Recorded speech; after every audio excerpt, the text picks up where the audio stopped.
জানো তো বন্ধুরা, আমার ঘরে চিকেনের সলিড পিসগুলো একদম কেউই খেতে চায় না।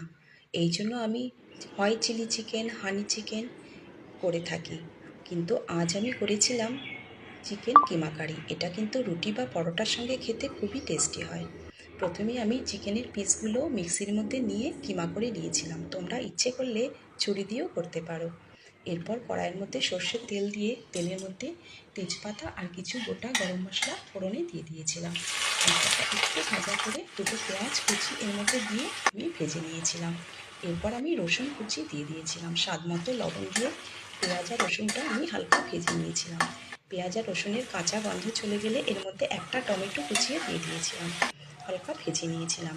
এরপর এক এক করে ধনে গুঁড়ো, জিরে গুঁড়ো, হলুদ আর লঙ্কা গুঁড়ো একটু জল দিয়ে আদা রসুন পেস্ট দিয়ে মশলাটা কষিয়ে নিয়েছিলাম। মশলাটা থেকে তেল ছেড়ে গেলে এর মধ্যে আমি চিকেনের কিমাটা দিয়ে দিয়েছিলাম।